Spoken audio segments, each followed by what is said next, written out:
point. So with Get a Red Card campaign, we will be doing more programs like this. We're not just being a marching group.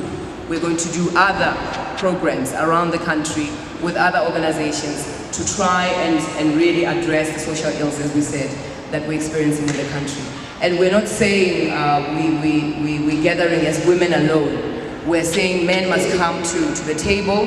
Let's have a dialogue about these issues that we're having. They are deeper than we see them with the naked eye. So as we gather together and put our hands together and unite, we can unearth these issues that exist in our society and try to have a better future for our children. So without wasting any time, I would like to welcome Andile, who came through to support us, to just give a few words. And I'm not throwing you under the bus, but it's really amazing that you're here, and thank you so much for making time. Just say a few words to everybody, and we'll all sign this red card, because what we're trying to do is collect 1 million pledges to take to the Red Card Global Campaign launch in New York in March. But this is a pathway to take as many of those pledges from different countries that are activating the Red Card campaign to the Men's World Cup, the FIFA World Cup in Qatar in 2022. They will deliver all these pledges around all the issues that we've addressed in different regions. And then we'll get the world leaders to sort of listen, change policy, try to change behavior, and by supporting all these organizations that are trying to sort these issues out. So without wasting any time, let's let Andile take it. We'll see. Good morning, everyone. So I didn't know that I had to say something, but yeah, that's what happens when you're a TV person, you speak on your feet. So I just first of all wanted to thank Mrhetjha and the team for getting in touch with me and inviting me to be a part of this.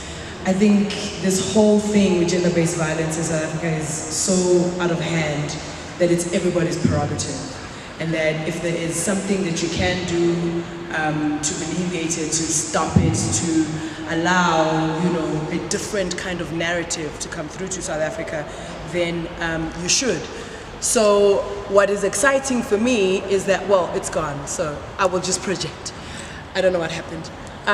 What's exciting for me is what is in the works, the plans that we're talking about, you know, collaborations, and really getting to the root of the matter. I mean, earlier we were talking about how our male counterparts in South Africa don't know how to behave when you talk about gender-based violence, because as activists, as women, we're always saying, you know, it's you, the perpetrators. Whereas we need to go back and talk about what happened to the, you know, to men in South Africa, what has brought them to this place.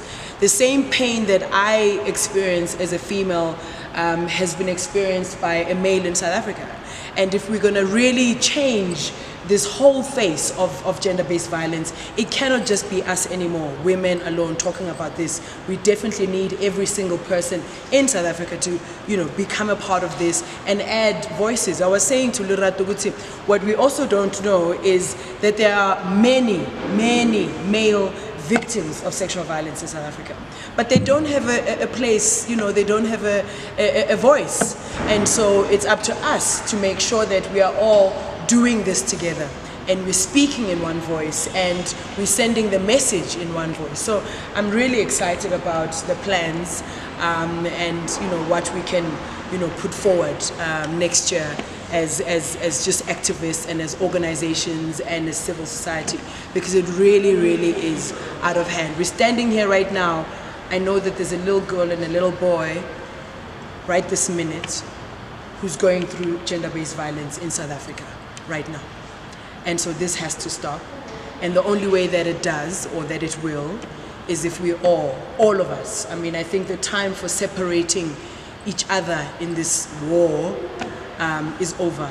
And moreover, I think even just the thinking that we have as gender-based violence activists, you know, we say no to this, we want to fight. Even the words that we use, like begets like. For me, I feel like we need to go to a place where we are putting more of what we'd like to see and talking about more of how we want South Africa to be as opposed to the problems. We all know what the problems are. We know the status quo.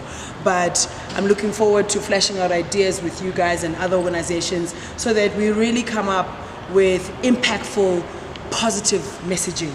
And not, you know, the whole, I mean, it's the 16 days of activism against gender-based violence, against what, I can't even say the whole thing properly, that long thing. So I feel like, you know, we really need to reinvent the way that we do this, the way that we go out there, the way that we speak to our young people. And for young people in schools, they need to see adults, both men and women, saying the same thing, not just the women. I think that time is, I'm giving a red card to that time, right? So it's time that we hear, it shouldn't be Andile standing here. It should be brother so-and-so standing here and talking about his experiences and what he wants to see in South Africa, right? So congratulations on last night. Unfortunately, I was working, I could not be there, but I was there in spirit. And even this morning, you know, the fact that we didn't have the people that we wanted so that we go out and march does not mean that this is in vain. In fact, for me, this is perfect. It's the stepping stone. This is where we're built from, you know. So we go away on holiday knowing that Masbuya in January, it's time to, you know, put our heads down and come up with proper ways of impacting our country. Thank you so much. Awesome. Thanks. Thank you, Anthony. That was powerful. Next, we're going to have Nadine from Proud Albinism to come and just